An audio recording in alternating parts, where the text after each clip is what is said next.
Le vendredi 14 janvier 2022 restera gravé dans l'histoire politique du Mali.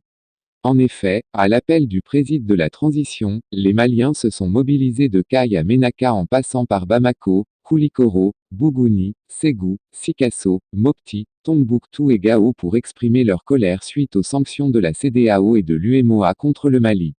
Seule la région de Kidal est restée en marge de cette grande mobilisation simultanée des Maliens. À Bamako, selon les organisateurs, la place de l'Indépendance n'a jamais accueilli autant de monde comme ce vendredi. Ils étaient tous là, les organisations de la société civile, partis politiques et membres du gouvernement, à sa tête le Premier ministre en tenue militaire pour galvaniser les troupes. Une marée humaine, place de l'Indépendance à Bamako. Plusieurs milliers de Maliens ont répondu à l'appel à manifester du gouvernement de transition, vendredi 14 janvier, pour montrer leur opposition aux sanctions de la Communauté économique des États de l'Afrique de l'Ouest, CEDEAO, et de l'Union économique et monétaire ouest-africaine, UEMOA, contre leur pays. Dans une ambiance surchauffée, sous des concerts de vuvuzela, les manifestants ont scandé des slogans hostiles à la CEDEAO et la France. Cette dernière est considérée être à la base de la pression sur plusieurs pays de la région pour mettre le Mali sur le banc. Pour preuve, selon eux, la suspension des vols d'Air France vers Bamako est décidée par les autorités françaises. La manifestation a enregistré la présence massive des responsables des institutions de la République, tous les patriotes notamment hommes, femmes, jeunes et enfants sur toute l'étendue du territoire national et dans la diaspora.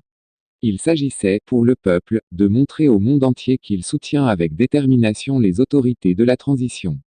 Il n'a pas raté l'occasion d'annoncer à la CEDEAO que la prolongation de 5 ans de la transition n'émane pas de la junte mais plutôt de la synthèse des assises nationales de la refondation.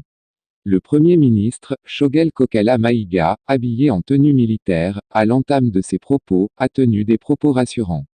Nous allons œuvrer pour le bien-être du peuple, réhabiliter les valeurs, restaurer l'état de droit, relancer le développement économique, social et culturel et surtout ramener la stabilité favorisant le retour de l'administration sur l'ensemble du territoire national. Cela constitue les principales préoccupations des autorités de la transition, affirme-t-il. Poursuivant, il a évoqué les progrès de la transition depuis sa rectification. À ses dires, l'équipement militaire a atteint un niveau plus élevé en 7 mois que les 2 décennies. S'agissant du progrès dans la lutte contre le terrorisme, il dira que l'armée a enregistré un résultat satisfaisant ces derniers temps par rapport aux 10 années écoulées.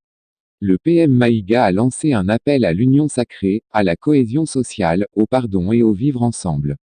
Il a aussi informé l'opinion nationale et internationale que la porte du gouvernement du Mali reste ouverte à tout pour le dialogue. Selon lui, le peuple malien est un peuple de dialogue et le dialogue, dit-il, c'est l'arme des forts. L'orateur du jour a, au nom du président Goïta, remercié certains pays voisins pour leur soutien à l'endroit de l'État du Mali. Une délégation malienne se rendra dans les jours à venir en Guinée, Mauritanie, Algérie, Russie et Chine pour les remercier de leur soutien à l'égard de notre pays, a-t-il promis. Ladite manifestation a marqué sans doute le signe d'un engagement patriotique du peuple malien conscient de l'éventuelle idée de refondation de l'État.